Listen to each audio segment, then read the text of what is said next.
de todos los tiempos. A los 30 años, gobernaba uno de los mayores imperios jamás conocidos.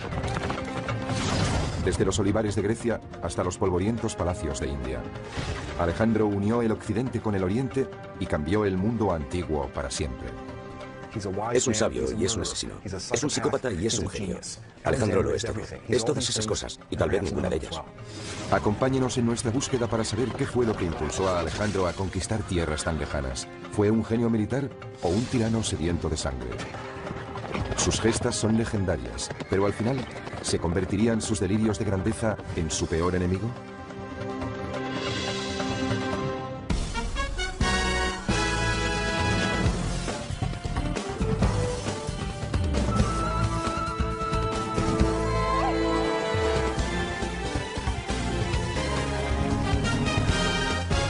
Alejandro Magno, el hombre y el mito.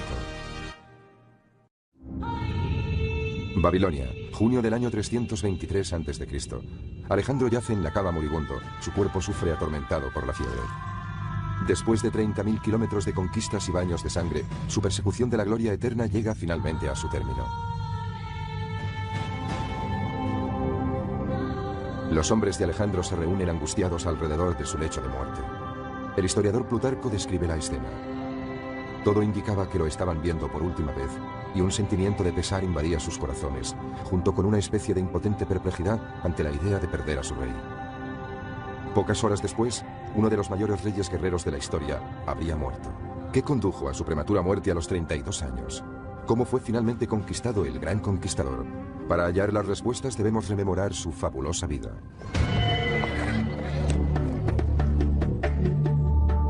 Alejandro nació aquí, en Pella, en el norte de Grecia, el año 356 a.C. Hacía tiempo que la edad de oro griega había quedado atrás. En aquel momento, el imperio era una frágil colección de ciudades-estado, fragmentadas y divididas. Una presa fácil para el padre de Alejandro, Filipo. El rey Filipo era un soldado rudo y mujeriego. Era un gran bebedor, un luchador feroz y el ídolo de sus curtidas tropas. Su ejército era uno de los mejores del mundo antiguo. Pero Filipo también era un político despiadado. Creó el estado de Macedonia, sometiendo a las tribus rebeldes de la región. Para mí, como es obvio, el éxito de Filipo fue abrumador. Es el hombre más subestimado de la antigüedad. Equilibró el ejército, fue un genio militar con un talento extraordinario. Con diplomacia y fuerza bruta, Filipo logró conquistar la mayor parte de Grecia. De su padre, Alejandro aprendió sus dotes de líder y las técnicas militares. Pero su madre, Olimpia, también ejerció una poderosa influencia en él. De ella heredó su naturaleza apasionada y temperamental. La influencia de su madre debió ser inmensa. Era una mujer poderosa, casi podría decirse que mística. Olimpia era seguidora de diversos cultos religiosos, especialmente el culto a Dioniso, el dios del vino y la pasión. Se rumorea que adoraba al dios bailando con salvaje abandono y sumiéndose en extraños trances. En cierto sentido, Olimpia era tan sobrecogedora e inquietante como su esposo. Poseía una inteligencia excepcional. Era políticamente astuta y dura como el acero. Tenía una actitud muy posesiva hacia su hijo. Sin duda le quería con locura. Pero actuaba como su valedora, protegiendo sus intereses personales. Olimpia extendió el rumor que había sido fecundada por Zeus, el rey supremo de los dioses, en la forma de una serpiente. Alejandro se sentiría fascinado durante toda su vida por la idea de que podía ser inmortal. Si su madre y su padre produjeron un fuerte impacto en el joven muchacho, también lo hizo su mentor, el célebre filósofo griego Aristóteles. Él enseñó a Alejandro las maravillas de la cultura griega, sobre todo las grandes epopeyas míticas. Aristóteles inspiró su amor por la Ilíada de Homero, la historia de las guerras de Troya. Sus protagonistas son los héroes cuyas grandes hazañas épicas les proporcionaron poder y fama. Uno de aquellos héroes es Aquiles, el arquetipo del guerrero griego. Ante el dilema de elegir entre una vida larga y corriente o una existencia breve pero gloriosa en el campo de batalla, Aquiles optó por una muerte prematura y la celebridad eterna. Resulta muy difícil subestimar el alcance de la influencia de Aquiles en Alejandro. Según él, Aquiles era su antecesor mítico, por parte de madre. Por tanto, desde una edad muy temprana, Alejandro percibió que Aquiles era el modelo a seguir para alguien como él, que siempre quería ser el mejor entre los mejores, tal como lo relata Homero. Pero era su modelo a seguir en dos sentidos, asumiendo su carácter y rivalizando con él. Es decir, lo que hizo Aquiles, Alejandro podía hacerlo mejor. Alejandro abandonó su hogar durante 3 años para estudiar con Aristóteles. Cuando regresó a los 16 años, su otro modelo, su padre, el rey Filipo, había vuelto a casarse. Peor aún, había tenido otro hijo que amenazaba la privilegiada posición de Alejandro como sucesor al trono. Eso despertó las iras y el resentimiento de Alejandro. Ambos sostuvieron violentas disputas. Eso llenó de amargura a Alejandro y creó una atmósfera muy difícil. De hecho, se trata de un fenómeno que trasciende todas las culturas. Es un rasgo psicológico universal, el de la profunda rivalidad de un hijo impulsado por el incontenible deseo de eclipsar a su padre. La enemistad entre padre e hijo se hizo tan intensa que Alejandro tuvo que exiliarse. Finalmente se reconciliaron, pero la tregua no duró mucho. Una noche de verano del año 336 a.C., Filipo y la familia real se reúnen para celebrar el matrimonio de su hija. El rey se detiene a la entrada para saludar al pueblo. Un hombre surge de la multitud y le asesta un golpe mortal. Se cree que fue un examante ultrajado. Como muchos griegos de la época, Filipo tenía tanto amantes femeninos como masculinos. Filipo murió al instante. El asesino fue ejecutado allí mismo, antes de que la tortura pudiera hacerle revelar posibles cómplices en las altas esferas. ¿Actuó en solitario o hubo otros que conspiraron con él? Algunos historiadores creen que el asesinato pudo ser instigado por Olimpia, la taimada madre de Alejandro. Al fin y al cabo, Filipo la había rechazado por una mujer más joven. Me inclino a pensar que Olimpia estuvo involucrada. Después de todo, había sido relegada de su posición de honor. No iba a quedarse con los brazos cruzados. No hay nada más peligroso que una mujer despechada, incluso en Macedonia. ¿Y qué decir de Alejandro? ¿Pudo tomar parte en la muerte de su padre? Si nos preguntamos quién salió más beneficiado del asesinato de Filipo, la respuesta es Alejandro. Porque en el momento de su asesinato, Filipo estaba a punto de partir hacia Asia para iniciar una gran campaña de conquista. Alejandro no iba a tomar parte en ella. Iba a quedarse en casa, presumiblemente como regente. Pero no hubiese podido alcanzar la gloria que proporciona la intervención en una gran campaña. Y la gloria era precisamente lo que Alejandro perseguía por encima de todo. Cualquier sospecha hubiese enfurecido a los nobles macedonios, cuyo apoyo necesitaba, y obtuvo. Con solo 20 años, Alejandro fue coronado rey. Cuando ascendió al trono, Alejandro heredó un gran ejército, pero también una gran inestabilidad política. Tardó un año en sofocar una rebelión en Grecia y consolidar su poder. Pero Alejandro no se conformaba con Macedonia. Su creciente impaciencia y su ambición le hacían querer más. Fijó su mirada en el enemigo ancestral de Grecia, los persas. El imperio persa se extendía desde la actual Turquía hasta Pakistán. 150 años antes, los persas habían incendiado la ciudad de Atenas y destruido sus templos. Este crimen de guerra nunca cayó en el olvido. Filipo, el padre de Alejandro, planeaba invadir Persia antes de su muerte. Ahora, Alejandro tendría su oportunidad para vengarse. Suscribo la idea de que la maníaca ambición de Alejandro está alimentada por el enorme éxito de su padre. Alejandro es como una chispa encendida por Filipo, y es una chispa muy, muy poderosa. Más bien es una llama abrasadora. Esa llama abrasadora estuvo a punto de consumir al propio Alejandro. Durante su corta vida, Filipo le alentaría, retándole a lograr proezas cada vez mayores, en un esfuerzo por demostrar que era lo bastante bueno, o tal vez incluso mejor que su padre. Con el fantasma de Filipo a sus espaldas, Alejandro parte para recorrer el sendero hacia la gloria. En el año 334 a.C., Alejandro cruza el Helesponto con su ejército. Inicia así una epopeya de 11 años de ambición y conquistas sin precedentes que cambiará la faz del mundo antiguo para siempre. Su primera parada, los muros en ruinas de Troya, para rendir homenaje a su héroe de la niñez, Aquiles. Él y Hefestión, del que se decía que era su amante, visitan la tumba de Aquiles. En el escenario de la mítica Gran Batalla de Troya, Alejandro se prepara para su propia conflagración épica. Su oponente, uno de los hombres más ricos y poderosos de la Tierra, el rey Darío III. El monarca persa no tiene ni idea de la fuerza a la que se enfrenta. Alejandro ha recibido un valioso legado de su padre, uno de los ejércitos más disciplinados y mejor entrenados del mundo antiguo. El joven rey es un líder carismático e inspirador, aún más que Filipo. Creo que el secreto del genio militar de Alejandro es su extraordinaria determinación. Es valiente y audaz, aunque a veces llega hasta el punto de ser temerario. Nunca parece dudar ante la perspectiva de entrar en acción.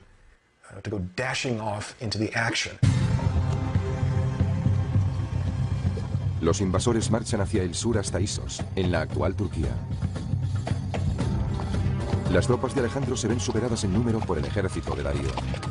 Pero esos son exactamente la clase de desafíos que le gustan a Alejandro.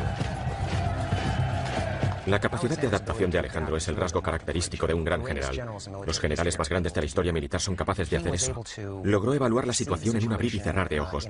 Después concibió un plan con el que superó obstáculos que parecerían infranqueables a cualquier otro alto mando. Alejandro calibra las fuerzas de su enemigo con rapidez. La infantería está protegida por los arqueros, una señal indudable de que Darío no confía en sus soldados de a pie.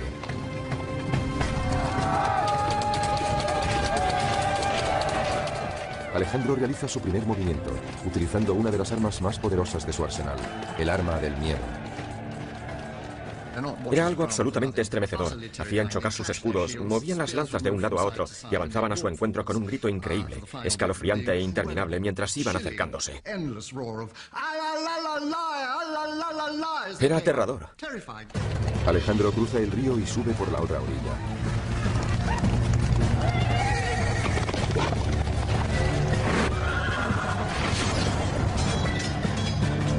En el caos subsiguiente, el flanco izquierdo de los persas se desmorona.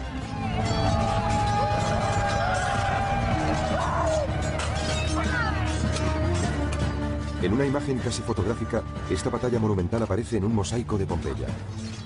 Se considera una copia fidedigna de una pintura de finales del siglo IV a.C. Cuando finalmente Alejandro se encuentra cara a cara ante su adversario, primero atraviesa con su lanza al guardaespaldas de Darío. Alejandro está rodeado de soldados persas, cegados por el miedo y el terror. Al verse ante ese vengador invencible, Darío huye. Cuando el ejército persa ve a su gran rey huyendo de esa forma, ¿cuál puede ser la reacción de las tropas? Resulta un impacto psicológico increíble sobre los persas. Desde ese mismo instante, la batalla está ganada. Sin embargo, Alejandro es implacable. Al final del día, más de 50.000 persas yacen muertos. A Alejandro le encantaba matar. Su actividad cotidiana favorita era cazar, pero en su caso, cazar en mayúsculas. Se enfrentaba él solo y desarmado a los leones. Y eso solo lo hacía para mantenerse en forma cuando no luchaba contra otros hombres. Pero detrás de este asesino sediento de sangre hay una mente astuta. Alejandro, al igual que cualquier político actual, es consciente de la importancia de la imagen y la publicidad. Está decidido a convertirse en una leyenda viva. Acompañándole en su expedición se encuentra su historiador personal y asesor político, Calístenes. La misión de Calístenes en la campaña de Alejandro era actuar como agente de publicidad, el Relaciones Públicas oficial. Parece bastante claro que mientras Alejandro iba avanzando, Calístenes se dedicaba a difundir los hechos acaecidos en el frente. Era una especie de corresponsal de guerra incorporado al ejército de Alejandro. Tras la batalla de Isos, Alejandro y su ejército avanzan hacia el sur siguiendo la costa del actual Líbano. La mayoría de ciudades capitulan, pero la isla de Tiro se mantiene firme. La actitud de Alejandro con respecto a la resistencia era someterse o morir. Alejandro comienza lo que se convertiría en el asedio más largo y brutal de su campaña. Cuando finalmente caen las murallas, tras 7 cruentos meses, elimina a 7.000 hombres y esclaviza a otros 30.000. Como lección para otras ciudades que puedan resistirse a la invasión, crucifica a 2.000 guerreros de Tiro. Cuando terminó, permitió que sus hombres dieran rienda suelta a su sed de venganza, matando prácticamente a todos los hombres de la ciudad fortificada. Fue una horrible exhibición de brutalidad, pero también fue de una gran eficacia, porque mostraba a cualquier posible enemigo lo que podía ocurrir si se resistía. En otro asedio salvaje, esta vez en Gaza, el ejército de Alejandro aniquila a todos los hombres de la ciudad. Desde el punto de vista militar, lo hizo todo bien, o casi todo. Hay mucho que emular de su generalato, pero Alejandro también tenía su lado oscuro. Era brutal y luchaba para alcanzar la gloria. Muchas de las cosas que nosotros consideraríamos los peores rasgos de la humanidad también se manifestaban en Alejandro. Alejandro es compasivo si sus enemigos se rinden, pero cruel si se resisten. El gobernador de Gaza, Batis, se decide por la opción más dolorosa.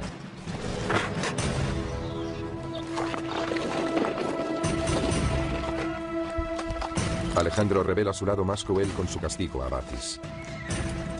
Le ata y le arrastra por toda la ciudad hasta que muere.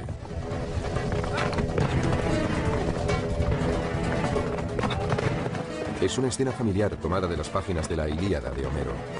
En ella, Aquiles arrastra a su peor enemigo, Héctor, alrededor de las murallas de Troya. Pero en esa versión, Héctor ya estaba muerto.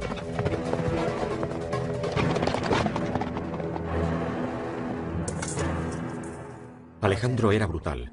Elevó el arte de la brutalidad a la máxima expresión. En muchos casos, eso fue lo que le proporcionó tantos éxitos. No habría conquistado como lo hizo si no hubiese recurrido a tácticas tan brutales. Con una serie de victorias salvajes en su haber, Alejandro está listo para tomar Egipto, uno de los mayores imperios que el mundo jamás ha conocido.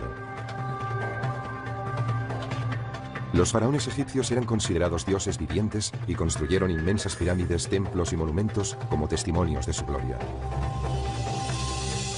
Si los griegos sentían fascinación por la cultura egipcia, Alejandro aún estaba más impresionado y obsesionado por la idea de que un gran gobernante también pudiera ser un dios. Tras 2 años de guerra, Alejandro marcha hacia el interior hasta Menfis. Los egipcios están impacientes por ver derrotados a sus gobernantes persas. Se rinden sin presentar batalla y reciben a Alejandro con los brazos abiertos. Bajo su reinado, siguen permitiéndose las prácticas religiosas y culturales egipcias. A cambio, los sacerdotes egipcios ofrecen a Alejandro el título de faraón. Ese hecho marca un punto de inflexión importante, puesto que es aquí donde Alejandro comienza a creer que realmente es un dios viviente.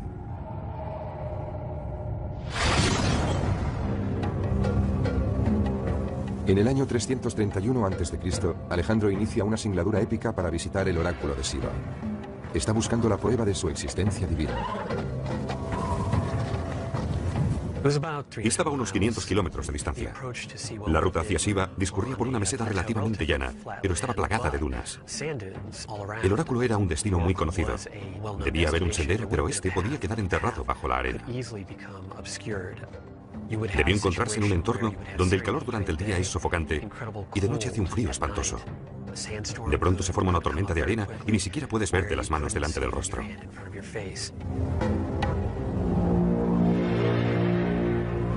En efecto, Alejandro y sus hombres se perdieron después de una intensa tormenta de arena.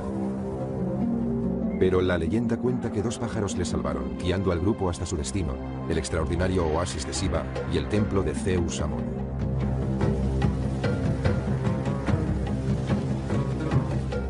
Aquella visita al oráculo es uno de los episodios más fascinantes de toda la historia del mundo antiguo. La cuestión es saber si, previamente, Alejandro había planificado una ingeniosa maniobra publicitaria que corroborase su condición de hijo de Zeus.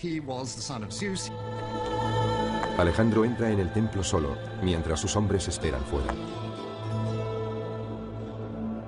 Aquí está Alejandro.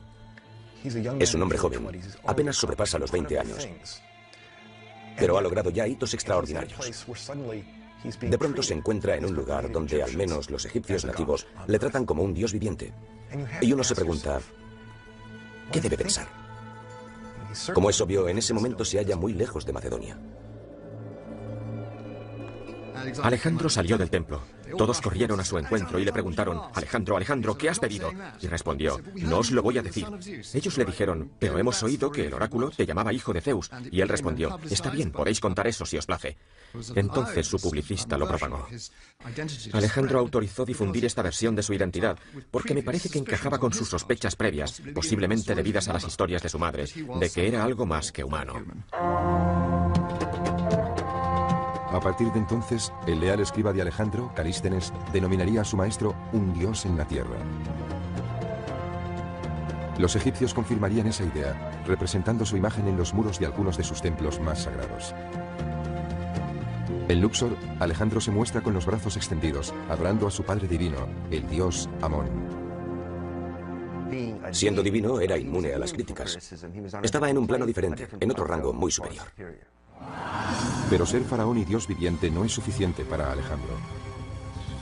Está dispuesto a derrotar a su enemigo secular, Darío, de una vez por todas. Durante su estancia en Egipto, Darío ha estado formando otro ejército para enfrentarse con él. En octubre del año 331 a.C. se libra una de las batallas más decisivas en las sofocantes y polvorientas llanuras de Gaugamela, al norte de la actual Bagdad. Esta vez, los persas triplican en número a las fuerzas de Alejandro. Pero se crece ante el peligro, y el desafío solo parece espolearle aún más. Sus hombres están casi completamente rodeados por el ejército persa, pero sus flancos aguantan al enemigo el tiempo suficiente para abrir una brecha en las líneas persas. Alejandro aprovecha la oportunidad y avanza para atacar a Darío. El rey persa huye de nuevo. Uno de los secretos del éxito de Alejandro en el campo de batalla es su uso de la falange, una formación de 16 soldados en línea armados con lanzas largas. Alejandro utilizaba la táctica del yunque y el martillo con sus falanges.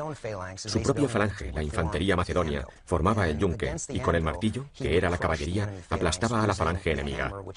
Esta táctica, del yunque y el martillo, la empleó en numerosas ocasiones para imponerse en el campo de batalla. Darío, que ha huido a las montañas del este, finalmente es asesinado por uno de sus oficiales.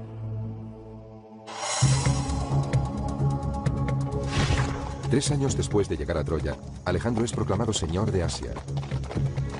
Ha conseguido lo que su padre planeó y no pudo hacer. Otros grandes líderes se hubiesen conformado con este triunfo monumental, pero no Alejandro. No hay vuelta atrás. En el año 329 a.C., Alejandro sigue avanzando hacia Afganistán para conquistar el extremo oriental del imperio persa. Ahora se enfrenta a un reto aún mayor: las imponentes cumbres del Hindu Kush. Aunque se elevan a 7.000 metros de altura, casi en el techo del mundo, Alejandro opta por una de las rutas más duras para su ejército de 30.000 hombres. Durante su periplo, a través del Hindu Kush, las inclemencias del tiempo, la lluvia, la nieve y las ventiscas debieron dificultar mucho la marcha a cualquiera, excepto a Alejandro Magno. A esa altitud, el oxígeno es más escaso.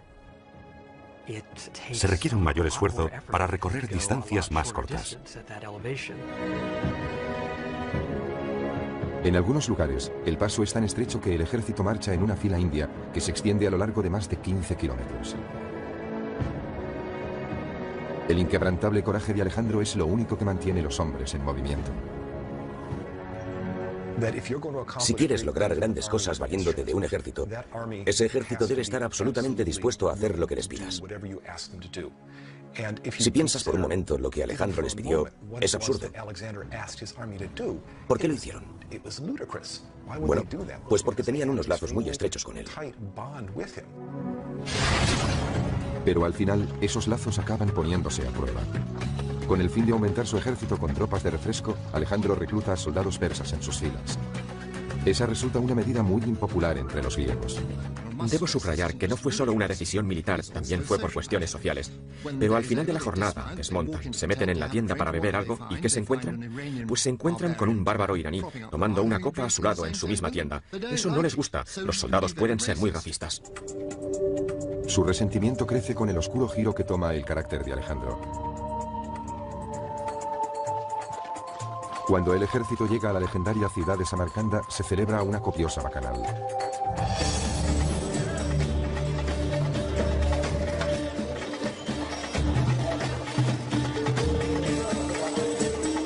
El imprevisible comportamiento de Alejandro se agrava por sus excesos con la bebida, y el alcohol parece aumentar su megalomanía.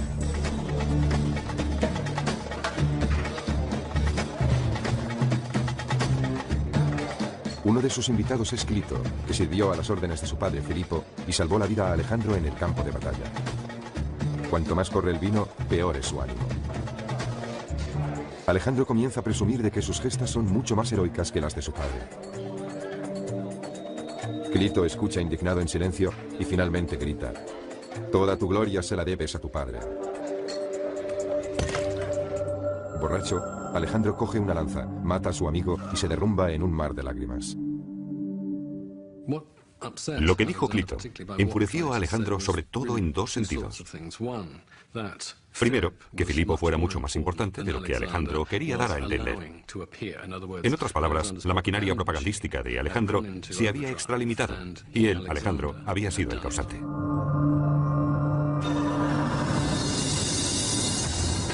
Lo que Alejandro quiere ahora es tener el control absoluto de sus hombres. Quería que sus soldados y oficiales se inclinasen ante él y le besasen. Después él ofrecería un beso a los oficiales para mostrarles que eran de su mismo rango social. A los macedonios no les gustaba nada ese ritual de los besos. Para los griegos, solo los dioses debían adorarse así. Muchos se niegan a obedecer a Alejandro. Uno de ellos es Calístenes, el hombre que había creado el mito de Alejandro. Calístenes pensó que era un acto servil, bárbaro, que era una traición a las costumbres griegas. Pensó que Alejandro estaba convirtiéndose en un tirano absoluto, en un déspota. Un despiadado Alejandro ordena la tortura y muerte de Calístenes. Probablemente Alejandro fue víctima de su propio éxito. Tal vez se creyó en exceso su propia divinidad, su megalomanía. Con el tiempo es posible que esos sentimientos de grandeza influyeran en su manera de conducir las campañas y de relacionarse con sus soldados.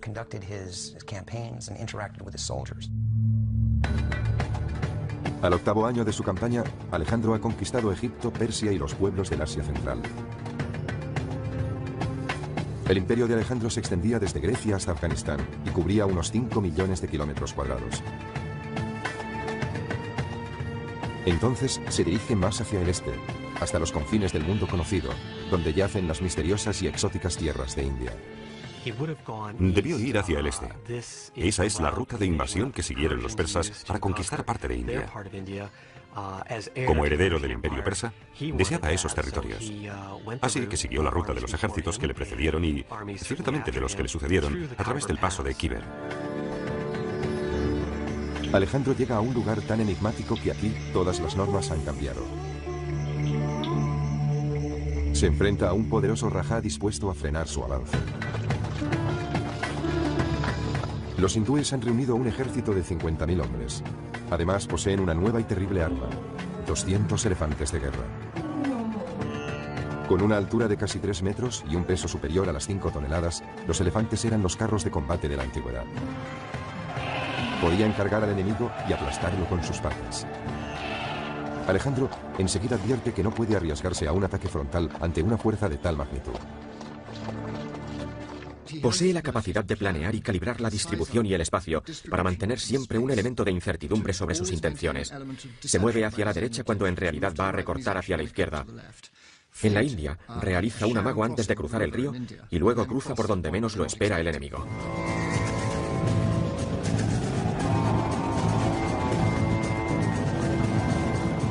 En este ataque sorpresa, los hombres de Alejandro utilizan sus largas lanzas para destripar a los elefantes. Hostigaron con las lanzas a los elefantes del centro, mientras los arqueros les hacían blanco de sus flechas. En esa situación, los elefantes, enloquecidos por el miedo y el dolor, se abalanzaban tanto sobre los griegos como sobre los hindúes.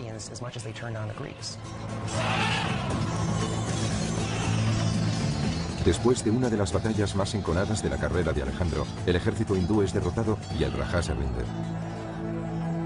Pero Alejandro está tan impresionado por la bravura del rajá que toma la sorprendente decisión de devolverle el reino. De ese modo, la leyenda de Alejandro queda firmemente arraigada en suelo indio. Alejandro Magno sigue vivo en India en muchos aspectos. Los hindúes ven a Alejandro como un gran personaje heroico que impregna toda su percepción de la historia. El legado de Alejandro ha perdurado en casi todo lo que se ha hecho en India. Es bastante obvio en la literatura, la pintura y la escultura hindúes. Incluso hoy, si vas al noroeste de la India, verás a dioses hindúes con posturas griegas, porque las hicieron escultores influenciados por el arte griego. Alejandro estaba dejando su impronta en India, pero a pesar de su gran victoria, los largos años de lucha habían pasado factura a su ejército. Para empeorar las cosas, llegaron las incesantes lluvias del monzón.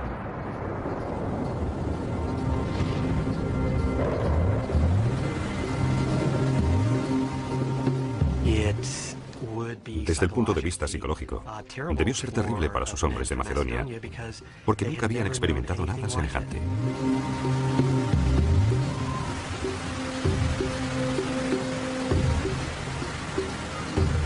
Después de 8 años y casi 30.000 kilómetros, las tropas llegan al límite y se niegan a seguir avanzando.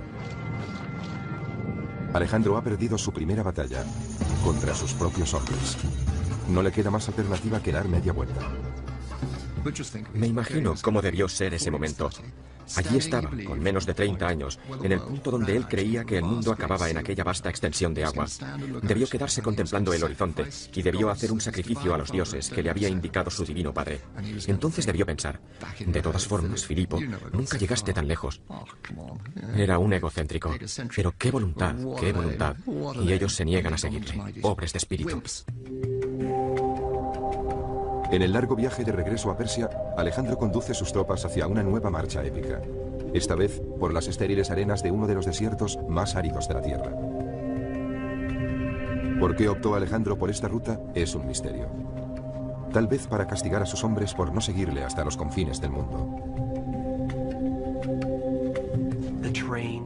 El terreno cambió drásticamente de un suelo yermo y seco, donde no crecía nada, a un desierto de dunas inestables, donde sus hombres se hundían hasta la cadera o más arriba. Miles de ellos murieron de sed, insolación y agotamiento. Menos de un tercio de su ejército logró sobrevivir. Creía que podía hacer lo que se propusiese. Hasta entonces había conquistado todo lo que había encontrado a su paso. Y pensó que podría vencer al desierto, pero se equivocó. Aunque es el peor desastre de toda su campaña, el mero hecho de cruzarlo ya de por sí es un verdadero milagro. En los últimos tiempos, nunca sabían lo que haría Alejandro a continuación. Sus actos y sus decisiones eran insondables. Era imprevisible y en ese sentido representaba una amenaza para ellos. Alejandro se dirige a la ciudad persa de Susa, donde tiene preparada otra sorpresa para sus hombres.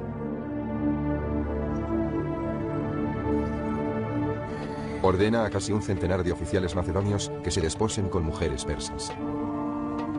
Aquellos matrimonios serían permanentes. Lo hizo para que fecundaran a esas mujeres y produjeran una gran cantidad de niños mestizos macedonio-iraníes que iban a ser los príncipes del futuro.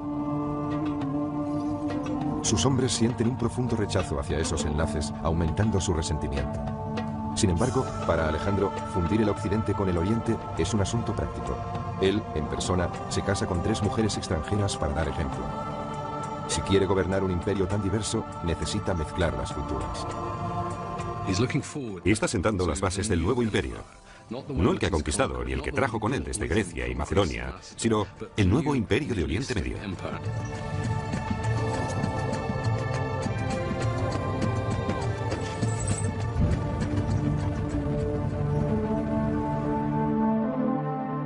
Alejandro lleva a su ejército hasta la nueva capital de su imperio, Babilonia.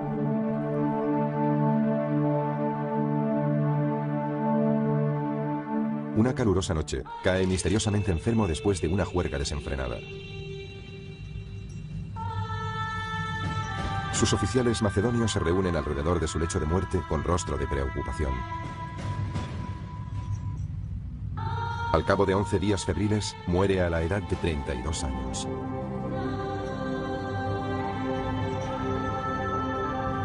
¿Qué mató a Alejandro? ¿Fue una enfermedad? ¿Fue el alcohol? ¿O fue un asesinato?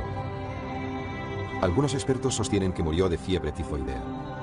Otros piensan que fue envenenado por un grupo de oficiales hartos de sus ataques de cólera y por su deseo de ser adorado como un dios. Pero durante siglos, los historiadores han debatido sobre la causa de su muerte. Estoy seguro de una cosa, Alejandro no fue envenenado. La cena fatal tiene lugar hacia el 29 de mayo y muere entre el 10 y el 11 de junio. Si hubiesen querido envenenar a Alejandro, le hubiesen suministrado una dosis abundante. Por tanto, ¿qué le produjo la muerte? No pudo ser una epidemia. Con él no murió ningún número importante de gente. No fue algo parecido a la gripe asiática. Debió ser una enfermedad que le afectaba solo a él. Yo me inclino por la malaria. El cadáver de Alejandro no puede examinarse porque se desconoce su paradero. En su viaje de regreso a Macedonia, su procesión funeraria sufrió la emboscada de uno de sus generales, que quería llevar sus restos a Egipto.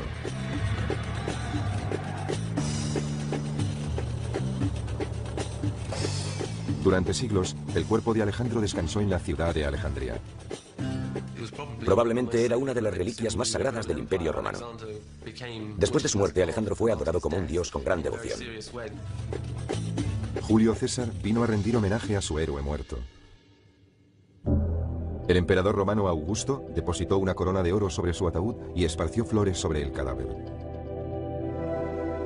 Pero en el siglo IV de nuestra era, algo ocurrió y la tumba desapareció. Desde entonces, la tumba de Alejandro es uno de los santos griales de la arqueología. Algunos expertos creen que pudo ser destruida por la guerra, o incluso por un terremoto. Pero hay un historiador británico que tiene una teoría más interesante. Andrew Chuck cree que un mapa del siglo XVI ofrece una pista sobre su paradero. Justo en el centro hay un pequeño edificio que podría ser la capilla, con el minarete de una mezquita detrás, que tiene una inscripción en latín que dice Domus Alexandri Magni, o sea, la casa de Alejandro Magno. Fue aquí donde se localizó un sarcófago. Estaba destinado a albergar los restos del faraón egipcio Nectanebo II, pero nunca fue sepultado en él. Es aquí donde halló descanso el cuerpo de Alejandro. El sarcófago fue redescubierto por Napoleón en el siglo XIX. Pero cuando fue derrotado por los británicos, el sarcófago vacío se trasladó a Londres. Hoy se encuentra en el Museo Británico. Tal vez ese sarcófago acogió los restos de Alejandro Magno. Cuando piensas que Julio César y Augusto estuvieron frente a él y que probablemente lo tocó Napoleón, te invade una emoción electrizante. Pero el Museo Británico no acepta la teoría de Chuck. Los restos de ADN que podrían reforzar su hipótesis ya no están ahí. De modo que continúa la búsqueda para encontrar el cadáver del conquistador enterrado en algún lugar bajo las movedizas arenas del desierto. O tal vez, como creen algunos, bajo la ciudad que bautizó con su nombre, Alejandría.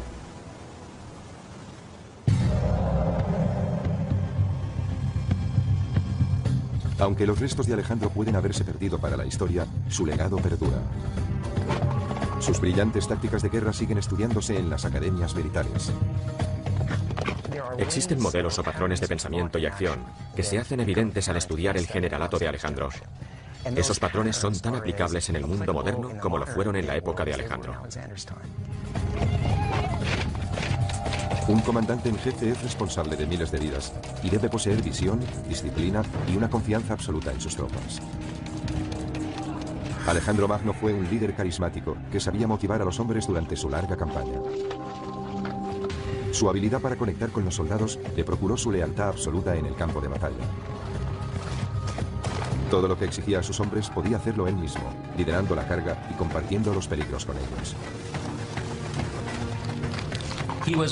Estaba al pie del cañón, junto a sus soldados de menor rango. A muchos de ellos les conocía por su nombre. Habían pasado mucho tiempo juntos en aquella campaña. Eso creaba unos lazos muy estrechos. A lo largo de los siglos, numerosos jefes militares han recurrido a las brillantes estrategias de Alejandro en la batalla. Los emperadores romanos se vieron inspirados por el autocrático Alejandro. Le veneraban porque logró lo que otros pensaron que era imposible. Se dice que cuando Julio César cumplió los 32 años, lloró amargamente al pensar que sus logros no eran tan grandes como los de Alejandro. Parece claro que, como tantos otros romanos, Julio César estaba acomplejado por Alejandro. Envidia terriblemente a Alejandro. Todos los romanos le envidiaban. Uno de los mayores generales del mundo antiguo, Aníbal, también estuvo influido por Alejandro. Ambos se sentían impulsados por el odio a un antiguo enemigo. Alejandro quería castigar a los persas y Aníbal a los romanos. Asimismo, en la Norteamérica de la Revolución, la estrategia militar de George Washington se cimentó en Alejandro. Todo lo que hizo Washington tiene sus orígenes en Alejandro Magno. El franqueo del río Delaware es una réplica exacta en cuanto a la táctica y la estrategia de la batalla que libró Alejandro en el Idapo. En diciembre de 1776, el general Washington condujo a sus feroces tropas a través del helado río Delaware para atacar a los británicos. Su inesperada victoria en Trenton fue el punto de inflexión de la Guerra de Independencia norteamericana.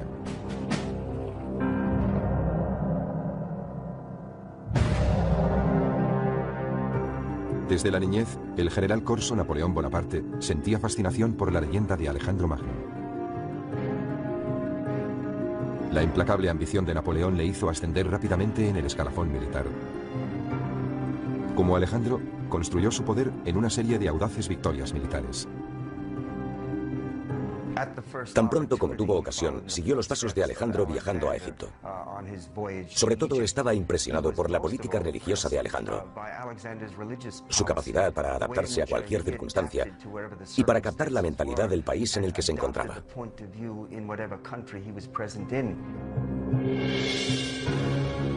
En 1802, el pueblo francés le proclamó cónsul vitalicio, y solo 2 años después, Napoleón fue coronado emperador. Como Alejandro, Napoleón inspiraba una lealtad total en sus hombres. Ambos conocían a sus soldados por su nombre y les recompensaban por su valentía en el campo de batalla. Cuando Napoleón estudiaba la invasión de Rusia, pensaba en Alejandro debido a las grandes distancias que debía recorrer. Pero a diferencia de Alejandro, Napoleón tuvo que enfrentarse a una dolorosa derrota y al posterior exilio. Fuese cual fuese su destino, Napoleón, como Alejandro, estaba convencido de que era un hombre tocado por la providencia. Creía que en la guerra los hombres no valían nada. Sin embargo, un solo hombre podía decantar la balanza. George S. Patton, el general de la Segunda Guerra Mundial, fue un comandante cortado por el mismo patrón que Alejandro. Desde su ingreso en West Point, George Patton admiraba las proezas de todos los héroes clásicos, pero sobre todo las de Alejandro Magno. Existen diversas notas y documentos que indican que Patton deseaba emular la gloria pasada de Alejandro.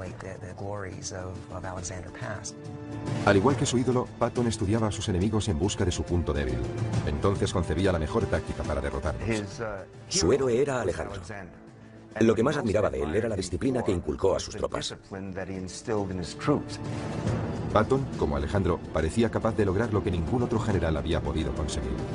En 1944, un osado Patton llevó a cabo un astuto movimiento de tropas, trasladando a 100.000 hombres del este al norte. Tras recorrer más de 150 kilómetros en 3 días, atacó a los alemanes.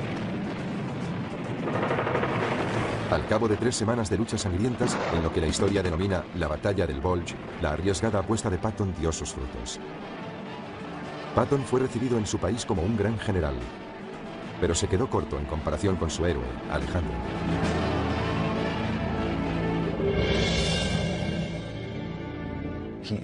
Es el máximo exponente de todos los tiempos, para bien y para mal. Eso es lo que le hace un icono tan atractivo, casi irresistible, para cualquiera que aspire a alcanzar el éxito y la gloria. El arte de la guerra solo es una parte del legado de Alejandro. También instauró nuevas rutas comerciales y forjó las bases de las relaciones culturales entre Oriente y Occidente. De hecho, lo que hace Alejandro es extender la cultura griega. Las tragedias griegas se representan en lo que hoy es Irán. La filosofía griega se propaga por toda la India, hasta Sri Lanka. Se trata de una asombrosa fertilización cultural. Pero por encima de todo, es considerado uno de los genios militares más excepcionales que jamás haya existido. Alejandro Magno se ha convertido en símbolo de ambición desenfrenada y hazañas colosales. Su coraje, su naturaleza intrépida, su espontaneidad, la profunda lealtad que inspiraba, fue un hombre increíble desde todo punto de vista.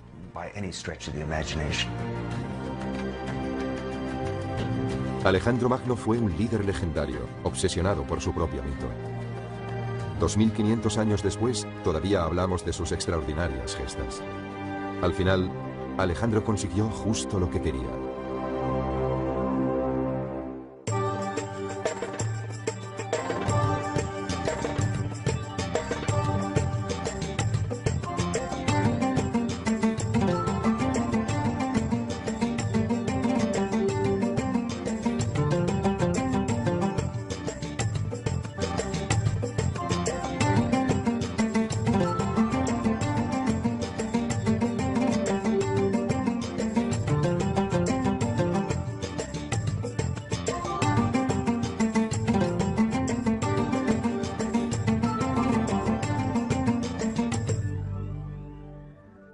Lograr grandes cosas valiéndote de un ejército, ese ejército debe estar absolutamente dispuesto a hacer lo que les pidas. Si piensas por un momento lo que Alejandro les pidió, es absurdo. ¿Por qué lo hicieron? Bueno, pues porque tenían unos lazos muy estrechos con él. Pero al final, esos lazos acaban poniéndose a prueba. Con el fin de aumentar su ejército con tropas de refresco, Alejandro recluta a soldados persas en sus filas. Esa resulta una medida muy impopular entre los griegos. Debo subrayar que no fue solo una decisión militar, también fue por cuestiones sociales. Pero al final de la jornada, desmontan, se meten en la tienda para beber algo y ¿qué se encuentran? Pues se encuentran con un bárbaro iraní, tomando una copa a su lado en su misma tienda. Eso no les gusta, los soldados pueden ser muy racistas. Su resentimiento crece con el oscuro giro que toma el carácter de Alejandro. Cuando el ejército llega a la legendaria ciudad de Samarcanda, se celebra una copiosa bacanal.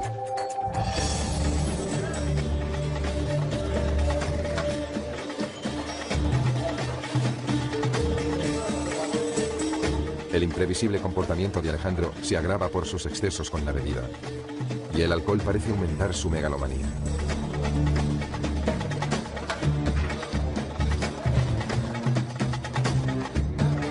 Uno de sus invitados es Clito, que sirvió a las órdenes de su padre Filipo y salvó la vida a Alejandro en el campo de batalla.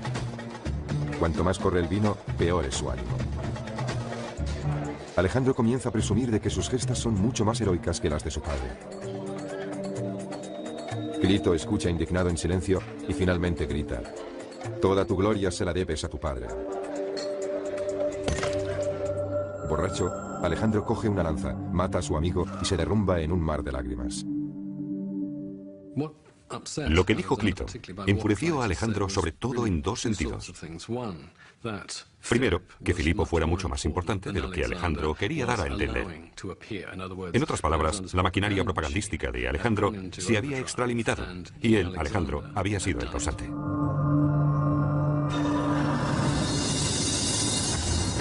Lo que Alejandro quiere ahora es tener el control absoluto de sus hombres. Quería que sus soldados y oficiales se inclinasen ante él y le besasen. Después él ofrecería un beso a los oficiales para mostrarles que eran de su mismo rango social. A los macedonios no les gustaba nada ese ritual de los besos. Para los griegos, solo los dioses debían adorarse así. Muchos se niegan a obedecer a Alejandro. Uno de ellos es Calístenes, el hombre que había creado el mito de Alejandro.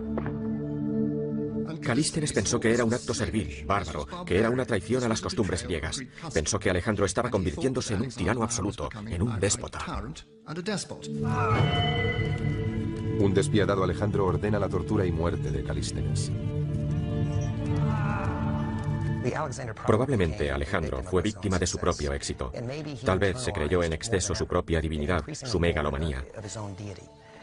Con el tiempo es posible que esos sentimientos de grandeza influyeran en su manera de conducir las campañas y de relacionarse con sus soldados.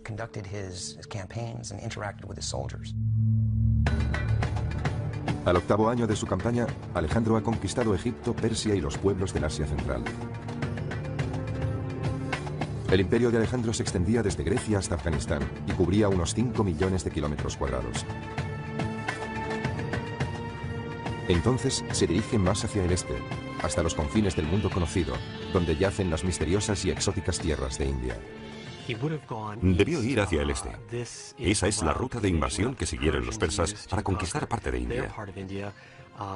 Como heredero del imperio persa, deseaba esos territorios. Así que siguió la ruta de los ejércitos que le precedieron y, ciertamente, de los que le sucedieron, a través del paso de Khyber. Alejandro llega a un lugar tan enigmático que aquí todas las normas han cambiado. Se enfrenta a un poderoso Rajá dispuesto a frenar su avance. Los hindúes han reunido un ejército de 50.000 hombres. Además, poseen una nueva y terrible arma: 200 elefantes de guerra. Con una altura de casi 3 metros y un peso superior a las 5 toneladas, los elefantes eran los carros de combate de la antigüedad. Podían cargar al enemigo y aplastarlo con sus patas. Alejandro enseguida advierte que no puede arriesgarse a un ataque frontal ante una fuerza de tal magnitud.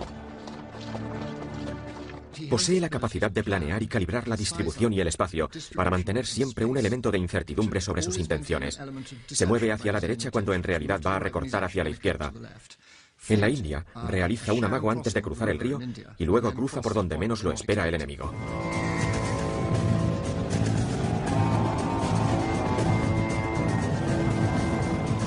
En este ataque sorpresa, los hombres de Alejandro utilizan sus largas lanzas para destripar a los elefantes. Hostigaron con las lanzas a los elefantes del centro, mientras los arqueros les hacían blanco de sus flechas. En esa situación, los elefantes, enloquecidos por el miedo y el dolor, se abalanzaban tanto sobre los griegos como sobre los hindúes.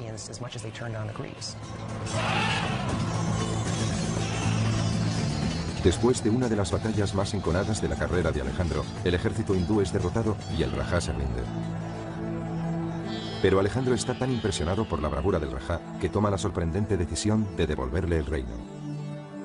De ese modo, la leyenda de Alejandro queda firmemente arraigada en suelo indio. Alejandro Magno sigue vivo en India en muchos aspectos. Los hindúes ven a Alejandro como un gran personaje heroico que impregna toda su percepción de la historia. El legado de Alejandro ha perdurado en casi todo lo que se ha hecho en India. Es bastante obvio en la literatura, la pintura y la escultura hindúes. Incluso hoy, si vas al noroeste de la India, verás a dioses hindúes con posturas griegas, porque las hicieron escultores influenciados por el arte griego. Alejandro estaba dejando su impronta en India, pero a pesar de su gran victoria, los largos años de lucha habían pasado factura a su ejército. Para empeorar las cosas, llegaron las incesantes lluvias del monzón.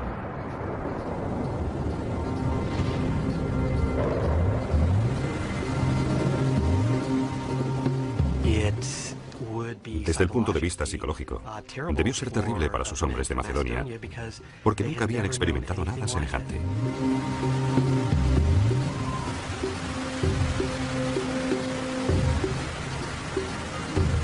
Después de 8 años y casi 30.000 kilómetros, las tropas llegan al límite y se niegan a seguir avanzando. Alejandro ha perdido su primera batalla contra sus propios hombres. No le queda más alternativa que dar media vuelta. Me imagino cómo debió ser ese momento.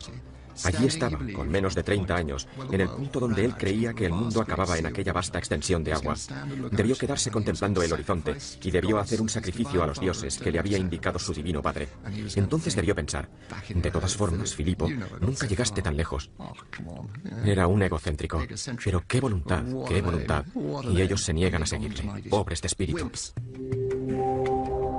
Se rinden, pero cruel si se resisten. El gobernador de Gaza, Batis, se decide por la opción más dolorosa.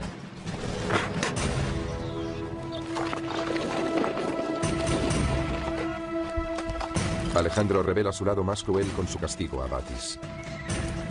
Le ata y le arrastra por toda la ciudad hasta que muere.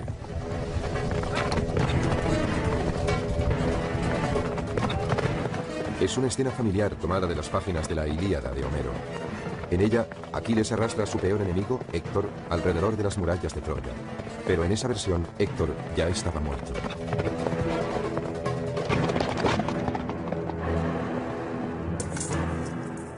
Alejandro era brutal. Elevó el arte de la brutalidad a la máxima expresión.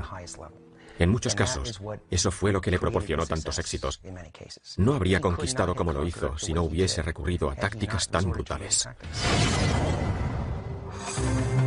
Con una serie de victorias salvajes en su haber, Alejandro está listo para tomar Egipto, uno de los mayores imperios que el mundo jamás ha conocido. Los faraones egipcios eran considerados dioses vivientes y construyeron inmensas pirámides, templos y monumentos como testimonios de su gloria. Si los griegos sentían fascinación por la cultura egipcia, Alejandro aún estaba más impresionado y obsesionado por la idea de que un gran gobernante también pudiera ser un dios.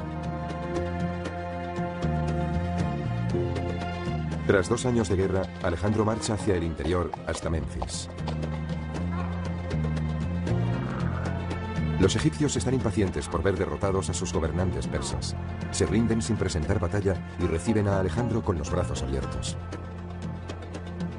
Bajo su reinado, siguen permitiéndose las prácticas religiosas y culturales egipcias. A cambio, los sacerdotes egipcios ofrecen a Alejandro el título de faraón. Ese hecho marca un punto de inflexión importante, puesto que es aquí donde Alejandro comienza a creer que realmente es un dios viviente.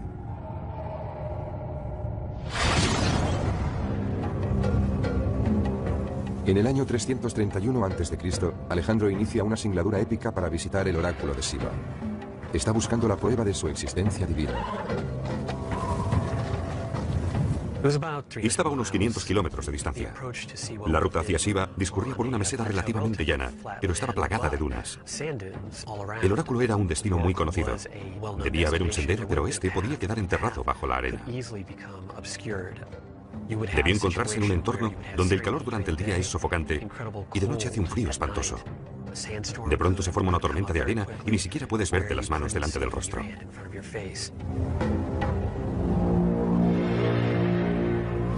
En efecto, Alejandro y sus hombres se perdieron después de una intensa tormenta de arena. Pero la leyenda cuenta que 2 pájaros le salvaron, guiando al grupo hasta su destino, el extraordinario oasis de Siva y el templo de Zeus Amón.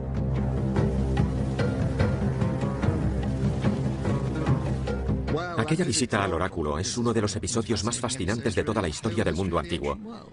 La cuestión es saber si, previamente, Alejandro había planificado una ingeniosa maniobra publicitaria que corroborase su condición de hijo de Zeus. Alejandro entra en el templo solo, mientras sus hombres esperan fuera. Aquí está Alejandro. Es un hombre joven, apenas sobrepasa los 20 años. Pero ha logrado ya hitos extraordinarios. De pronto se encuentra en un lugar donde al menos los egipcios nativos le tratan como un dios viviente. Y uno se pregunta, ¿qué debe pensar? Como es obvio, en ese momento se halla muy lejos de Macedonia.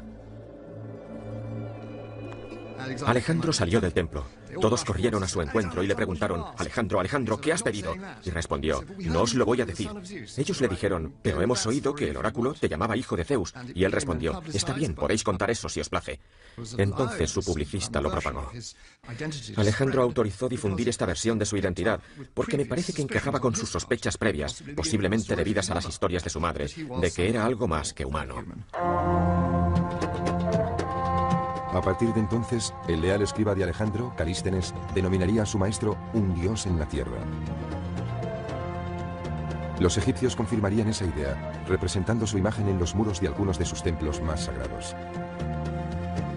En Luxor, Alejandro se muestra con los brazos extendidos, adorando a su padre divino, el dios Amón. Siendo divino, era inmune a las críticas.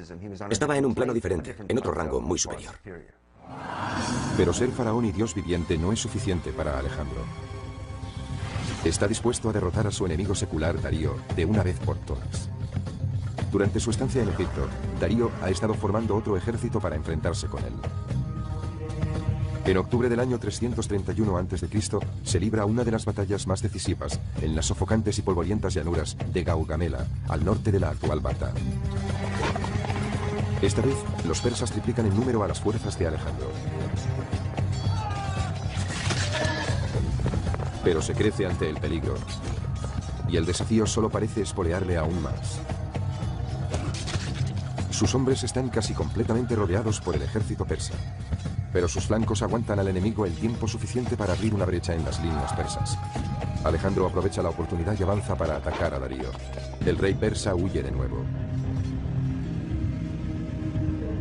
Uno de los secretos del éxito de Alejandro en el campo de batalla es su uso de la falange, una formación de 16 soldados en línea armados con lanzas largas. Alejandro utilizaba la táctica del yunque y el martillo con sus falanges. Su propia falange, la infantería macedonia, formaba el yunque y con el martillo, que era la caballería, aplastaba a la falange enemiga. Esta táctica, del yunque y el martillo, la empleó en numerosas ocasiones para imponerse en el campo de batalla. Darío, que ha huido a las montañas del este, finalmente es asesinado por uno de sus oficiales.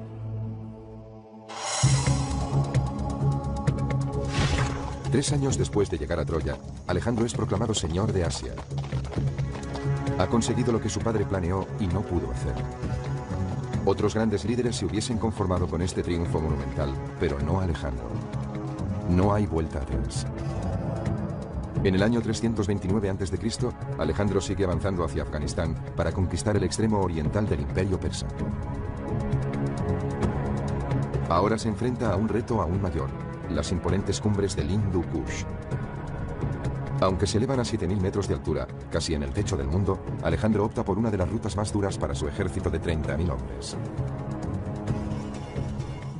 Durante su periplo, a través del Hindu Kush, las inclemencias del tiempo, la lluvia, la nieve y las ventiscas debieron dificultar mucho la marcha a cualquiera, excepto a Alejandro Magno. A esa altitud, el oxígeno es más escaso. Se requiere un mayor esfuerzo para recorrer distancias más cortas. En algunos lugares, el paso es tan estrecho que el ejército marcha en una fila india que se extiende a lo largo de más de 15 kilómetros. El inquebrantable coraje de Alejandro es lo único que mantiene los hombres en movimiento. Si quieres...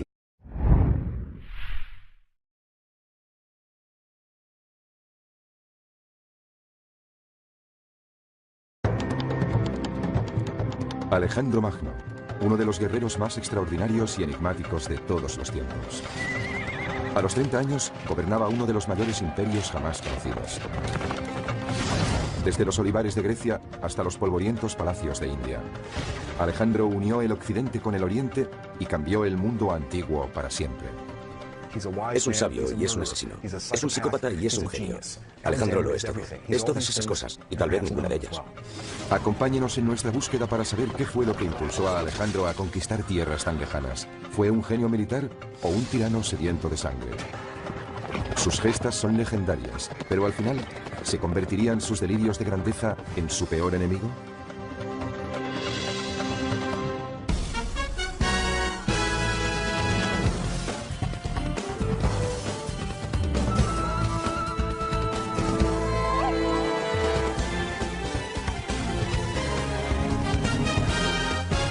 Alejandro Magno, el hombre y el mito.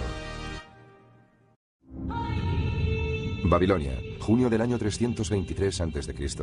Alejandro yace en la cama moribundo. Su cuerpo sufre atormentado por la fiebre. Después de 30.000 kilómetros de conquistas y baños de sangre, su persecución de la gloria eterna llega finalmente a su término. Los hombres de Alejandro se reúnen angustiados alrededor de su lecho de muerte.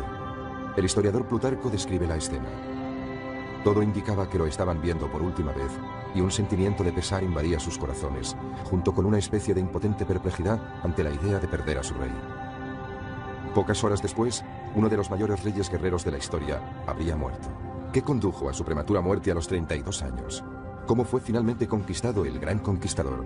Para hallar las respuestas debemos rememorar su fabulosa vida.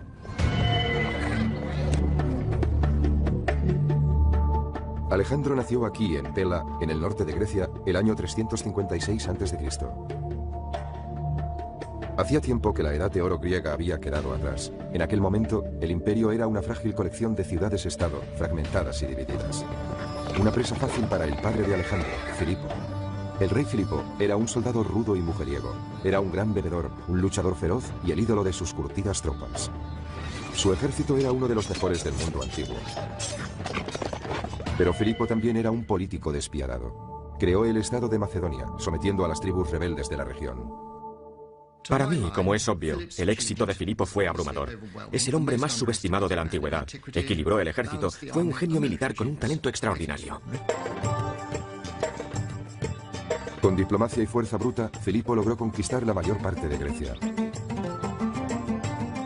De su padre, Alejandro aprendió sus dotes de líder y las técnicas militares.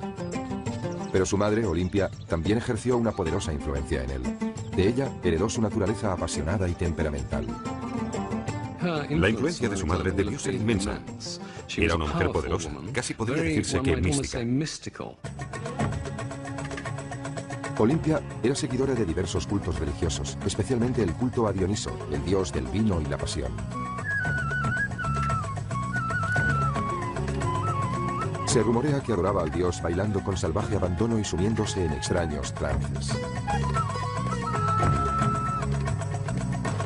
En cierto sentido, Olimpia era tan sobrecogedora e inquietante como su esposo. Poseía una inteligencia excepcional. Era políticamente astuta y dura como el acero. Tenía una actitud muy posesiva hacia su hijo. Sin duda le quería con locura. Pero actuaba como su valedora, protegiendo sus intereses personales. Olimpia extendió el rumor que había sido fecundada por Zeus, el rey supremo de los dioses, en la forma de una serpiente. Alejandro se sentiría fascinado durante toda su vida por la idea de que podía ser inmortal.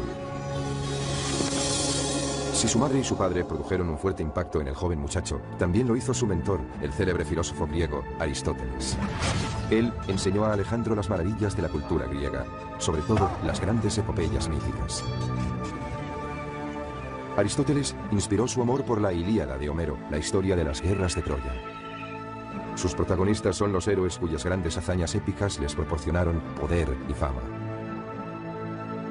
Uno de aquellos héroes es Aquiles, el arquetipo del guerrero griego. Ante el dilema de elegir entre una vida larga y corriente o una existencia breve pero gloriosa en el campo de batalla, Aquiles optó por una muerte prematura y la celebridad eterna. Resulta muy difícil subestimar el alcance de la influencia de Aquiles en Alejandro. Según él, Aquiles era su antecesor mítico, por parte de madre. Por tanto, desde una edad muy temprana, Alejandro percibió que Aquiles era el modelo a seguir para alguien como él, que siempre quería ser el mejor entre los mejores, tal como lo relata Homero. Pero era su modelo a seguir en dos sentidos, asumiendo su carácter y rivalizando con él. Es decir, lo que hizo Aquiles, Alejandro podía hacerlo mejor.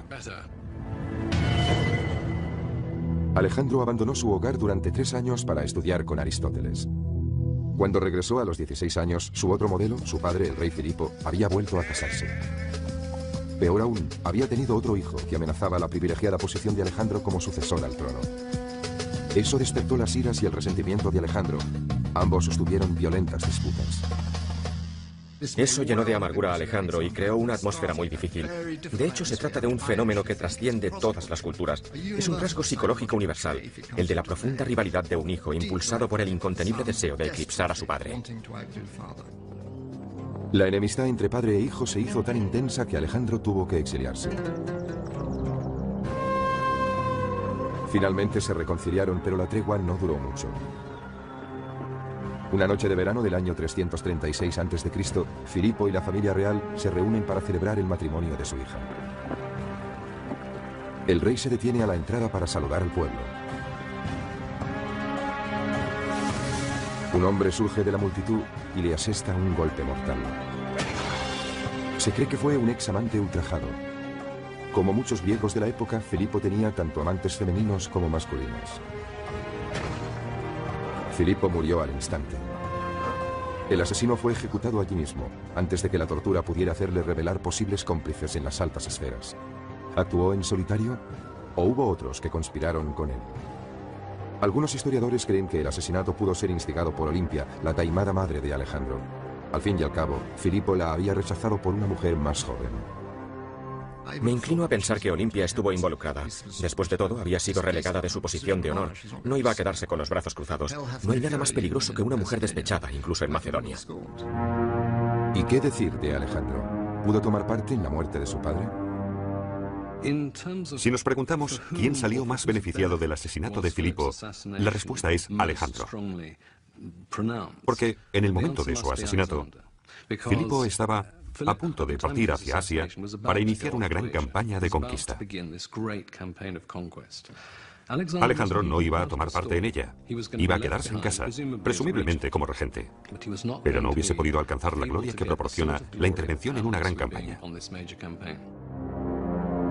Y la gloria era precisamente lo que Alejandro perseguía por encima de todo. Cualquier sospecha hubiese enfurecido a los nobles macedonios cuyo apoyo necesitaba, y obtuvo. Con solo 20 años, Alejandro fue coronado rey. Cuando ascendió al trono, Alejandro heredó un gran ejército, pero también una gran inestabilidad política. Tardó un año en sofocar una rebelión en Grecia y consolidar su poder. Pero Alejandro no se conformaba con Macedonia. Su creciente impaciencia y su ambición le hacían querer más. Fijó su mirada en el enemigo ancestral de Grecia, los persas. El imperio persa se extendía desde la actual Turquía hasta Pakistán. 150 años antes, los persas habían incendiado la ciudad de Atenas y destruido sus templos. Este crimen de guerra nunca cayó en el olvido. Filipo, el padre de Alejandro, planeaba invadir Persia antes de su muerte. Ahora, Alejandro tendría su oportunidad para vengarse. Suscribo la idea de que la maníaca ambición de Alejandro está alimentada por el enorme éxito de su padre. Alejandro es como una chispa encendida por Filipo, y es una chispa muy, muy poderosa. Más bien es una llama abrasadora. Esa llama abrasadora estuvo a punto de consumir al propio Alejandro. Durante su corta vida, Filipo le alentaría, retándole a lograr proezas cada vez mayores, en un esfuerzo por demostrar que era lo bastante bueno, o tal vez incluso mejor que su padre. Con el fantasma de Filipo a sus espaldas, Alejandro parte para recorrer el sendero hacia la gloria. En el año 334 a.C., Alejandro cruza el Helesponto con su ejército. Inicia así una epopeya de 11 años de ambición y conquistas sin precedentes que cambiará la faz del mundo antiguo para siempre. Su primera parada, los muros en ruinas de Troya, para rendir homenaje a su héroe de la niñez, Aquiles. Él y Hefestión, el que se decía que era su amante, visitan la tumba de Aquiles.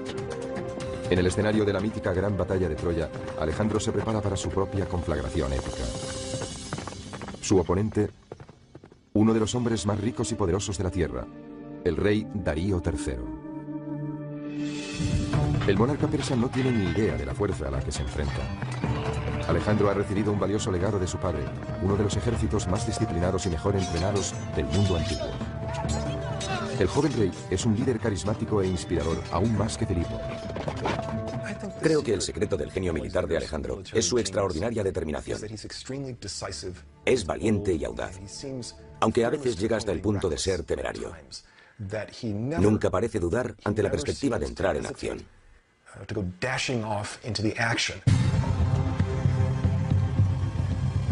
Los invasores marchan hacia el sur hasta Isos, en la actual Turquía. Las tropas de Alejandro se ven superadas en número por el ejército de Darío. Pero esos son exactamente la clase de desafíos que le gustan a Alejandro. La capacidad de adaptación de Alejandro es el rasgo característico de un gran general. Los generales más grandes de la historia militar son capaces de hacer eso. Logró evaluar la situación en un abrir y cerrar de ojos. Después concibió un plan con el que superó obstáculos que parecerían infranqueables a cualquier otro alto mando. Alejandro calibra las fuerzas de su enemigo con rapidez. La infantería está protegida por los arqueros, una señal indudable de que Darío no confía en sus soldados de a pie.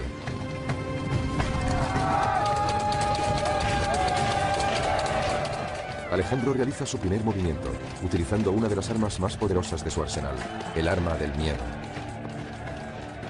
Era algo absolutamente estremecedor. Hacían chocar sus escudos, movían las lanzas de un lado a otro y avanzaban a su encuentro con un grito increíble, escalofriante e interminable mientras iban acercándose.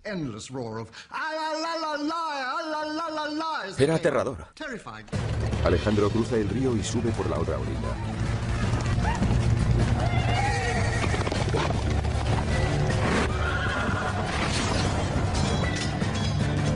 En el caos subsiguiente, el flanco izquierdo de los persas se desmorona.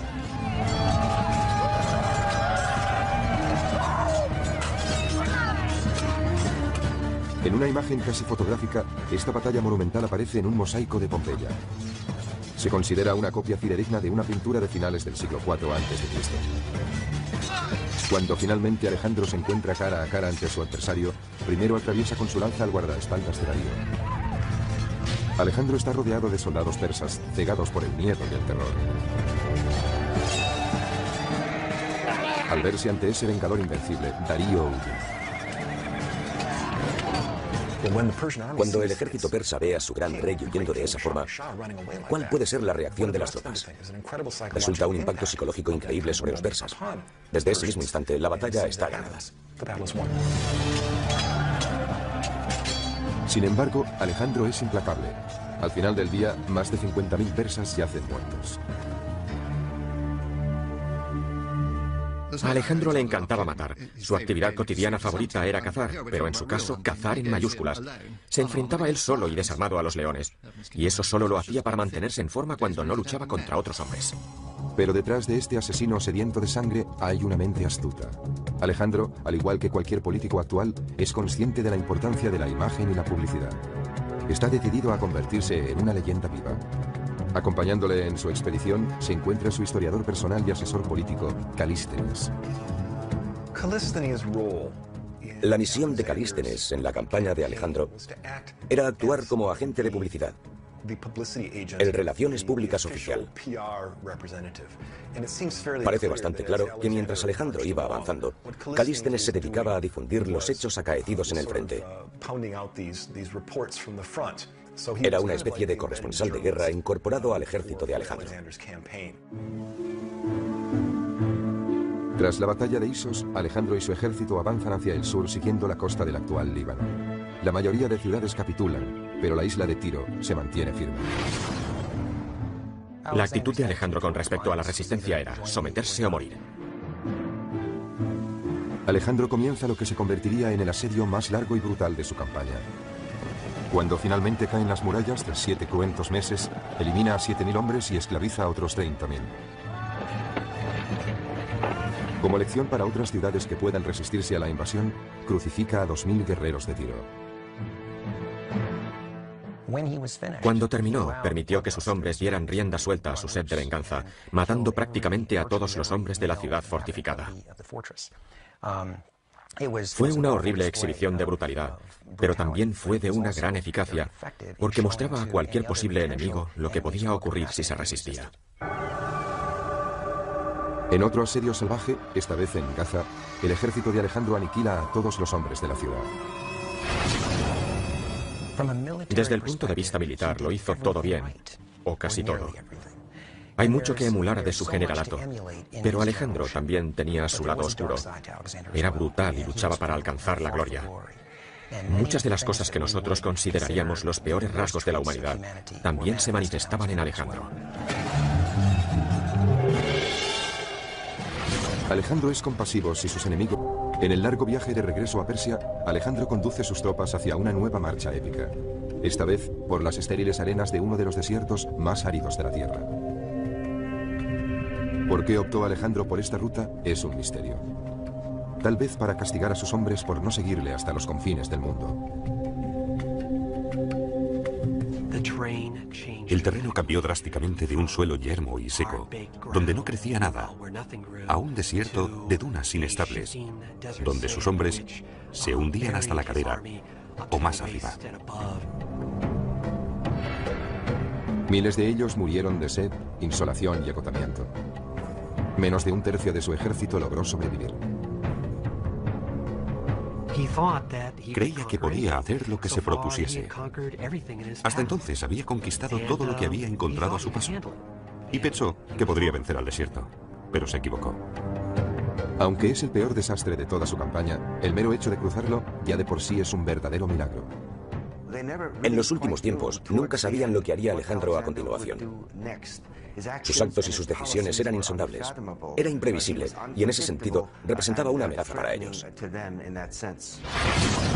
Alejandro se dirige a la ciudad persa de Susa, donde tiene preparada otra sorpresa para sus hombres.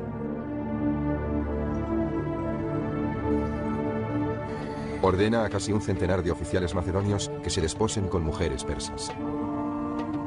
Aquellos matrimonios serían permanentes. Lo hizo para que fecundaran a esas mujeres y produjeran una gran cantidad de niños mestizos macedonio-iraníes que iban a ser los príncipes del futuro. Sus hombres sienten un profundo rechazo hacia esos enlaces, aumentando su resentimiento. Sin embargo, para Alejandro, fundir el occidente con el oriente es un asunto práctico. Él, en persona, se casa con 3 mujeres extranjeras para dar ejemplo. Si quiere gobernar un imperio tan diverso, necesita mezclar las culturas. Y está sentando las bases del nuevo imperio. No el que ha conquistado, ni el que trajo con él desde Grecia y Macedonia, sino el nuevo imperio de Oriente Medio.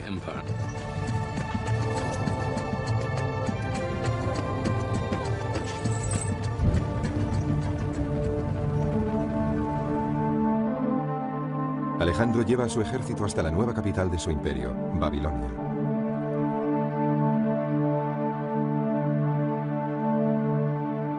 Una calurosa noche, cae misteriosamente enfermo después de una juerga desenfrenada.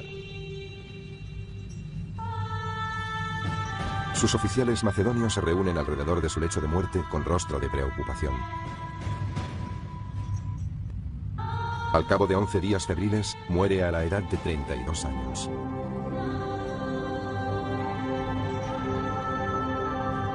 ¿Qué mató a Alejandro? ¿Fue una enfermedad? ¿Fue el alcohol? ¿O fue un asesinato? Algunos expertos sostienen que murió de fiebre tifoidea. Otros piensan que fue envenenado por un grupo de oficiales hartos de sus ataques de cólera y por su deseo de ser adorado como un dios. Pero durante siglos, los historiadores han debatido sobre la causa de su muerte. Estoy seguro de una cosa, Alejandro no fue envenenado. La cena fatal tiene lugar hacia el 29 de mayo y muere entre el 10 y el 11 de junio. Si hubiesen querido envenenar a Alejandro, le hubiesen suministrado una dosis abundante. Por tanto, ¿qué le produjo la muerte? No pudo ser una epidemia. Con él no murió ningún número importante de gente. No fue algo parecido a la gripe asiática. Debió ser una enfermedad que le afectaba solo a él. Yo me inclino por la malaria. El cadáver de Alejandro no puede examinarse porque se desconoce su paradero. En su viaje de regreso a Macedonia, su procesión funeraria sufrió la emboscada de uno de sus generales, que quería llevar sus restos a Egipto.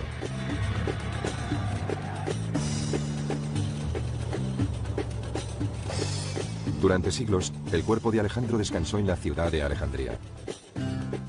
Probablemente era una de las reliquias más sagradas del Imperio Romano. Después de su muerte, Alejandro fue adorado como un dios con gran devoción. Julio César vino a rendir homenaje a su héroe muerto. El emperador romano Augusto depositó una corona de oro sobre su ataúd y esparció flores sobre el cadáver. Pero en el siglo IV de nuestra era, algo ocurrió y la tumba desapareció. Desde entonces, la tumba de Alejandro es uno de los santos griales de la arqueología. Algunos expertos creen que pudo ser destruida por la guerra, o incluso por un terremoto. Pero hay un historiador británico que tiene una teoría más interesante. Andrew Chuck cree que un mapa del siglo XVI ofrece una pista sobre su paradero. Justo en el centro hay un pequeño edificio que podría ser la capilla, con el minarete de una mezquita detrás, que tiene una inscripción en latín que dice Domus Alexandri Magni, o sea, la casa de Alejandro Magno. Fue aquí donde se localizó un sarcófago. Estaba destinado a albergar los restos del faraón egipcio Nectanebo II, pero nunca fue sepultado en él. ¿Es aquí donde halló descanso el cuerpo de Alejandro? El sarcófago fue redescubierto por Napoleón en el siglo XIX. Pero cuando fue derrotado por los británicos, el sarcófago vacío se trasladó a Londres. Hoy se encuentra en el Museo Británico. Tal vez ese sarcófago acogió los restos de Alejandro Magno. Cuando piensas que Julio César y Augusto estuvieron frente a él y que probablemente lo tocó Napoleón, te invade una emoción electrizante. Pero el Museo Británico no acepta la teoría de Chuck. Los restos de ADN que podrían reforzar su hipótesis ya no están ahí. De modo que continúa la búsqueda para encontrar el cadáver del conquistador enterrado en algún lugar bajo las movedizas arenas del desierto. O tal vez, como creen algunos, bajo la ciudad que bautizó con su nombre, Alejandría.